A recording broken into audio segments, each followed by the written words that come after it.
Well, good morning, everybody, and welcome to a very special edition of Breaking News for this Saturday, the 28th day of September, 2024. It's a little after 4 a.m. here on the west coast of the United States, and we just got the news confirmed that the IDF, the Israeli Defense Force, said that Hezbollah leader Hassan Nasrallah was indeed killed yesterday in a Beirut attack on his headquarters. Over 80 tons of explosives were used in the strike that killed him. Now, the reports yesterday about the strike that hit the headquarters, his fate was unknown. There were stories from Iran and stories from Hezbollah that no, he'd survived miraculously. But today it's been confirmed that the leading terrorist in the world has been taken out. He is now gone. The leader of Hezbollah for some decades, 30 years or so, is no longer with us. It's a very chaotic situation, as you can imagine. Questions abound. So what we're going to do, we're going to talk a little bit about what happened, a little bit about what's going on right now, and we're going to not do our timeless truths today. We're going to have another edition later because it's still the Shabbat, the Sabbath day in Israel, and so the news isn't really coming out. Won't come out for a few hours in the Israeli periodicals. It's their day of rest. But we're going to just wanted to give you the headlines and the heads up and kind of talk about what happened and where we go from here. All right. So basically, the IDF confirmed that Hezbollah leader Nasrallah was killed in this Beirut strike. The military says it can confirm it.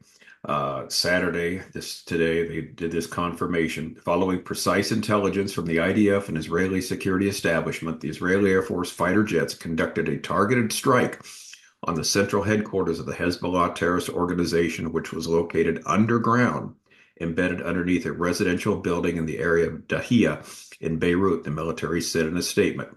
The strike was conducted while Hezbollah's senior chain of command was operating from the headquarters and advancing terrorist activities against the citizens of the state of Israel. The announcement went on to say Nasrallah was responsible for the murder of many Israeli civilians and soldiers and the planning and execution of thousands of terrorist activities. He was responsible for directing and executing terrorist attacks around the world, in which civilians of various nationalities were murdered. He was the central decision maker and the strategic leader of the organization, the military said.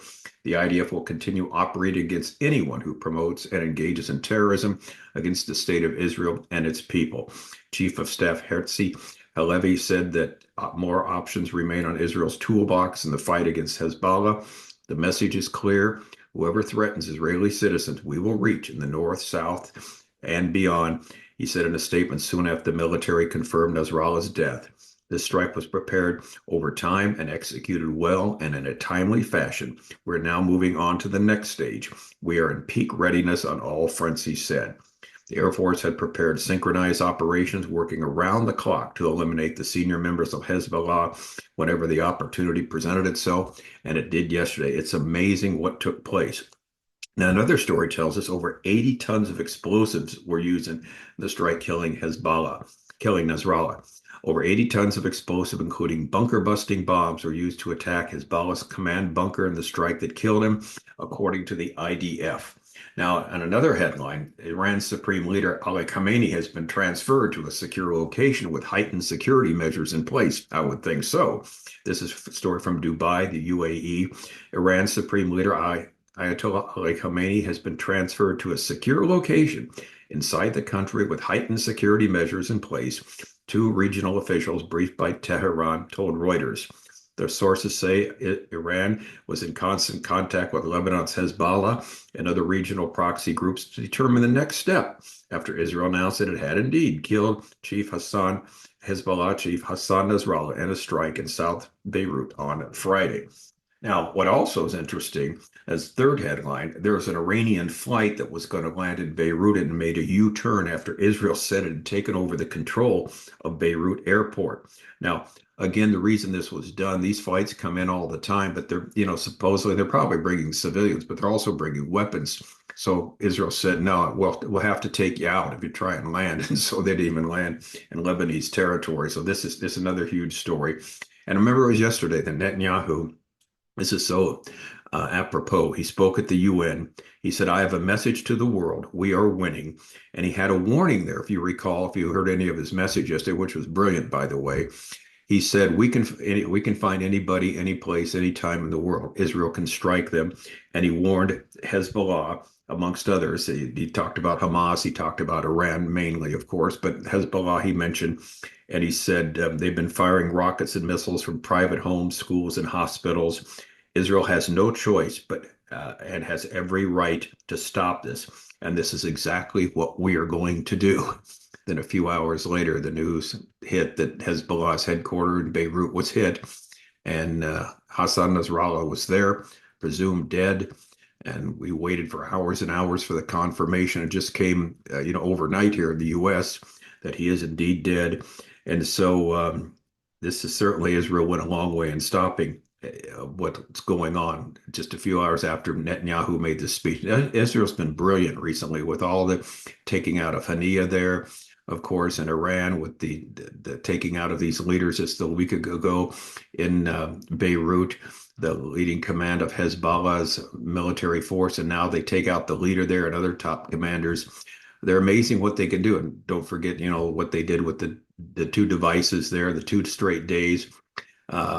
With the handheld devices that blew up, and they lost like 1,500 commandos there of Hezbollah with that, and many others were hospitalized. Amazingly, they're doing these things, so they've got tremendous ability. They've been preparing these things for years. They've showed now what they can do, and this is a warning to the world, a warning to Iran. Don't try it because we can reach you wherever you're at. So this is fascinating. So what we're going to do is we wanted to give you the story right away now that we have the confirmation. We don't know what's going to happen next. Will Iran do something? Will Hezbollah intensify the fighting? Will other factions join in? We don't know. Stay tuned. So what we're going to do, we'll do like we did before. We'll have at least one more edition of breaking news later today when we know more. When the Israelis, news can hit the wires because, like I said, it's the Shabbat, the Sabbath, and everything's shut down, closed. And so once that ends, that'll be a few hours from now. We'll get some more stories and some more information. My little app of the Red Alert Israel has been going off. There have been some bombings going on, some missile attacks, but not that much. But we'll see what happens next. Who knows? But this is huge. This is sort of like when they took out bin Laden. This is how this man was the leading terrorist leader in the world.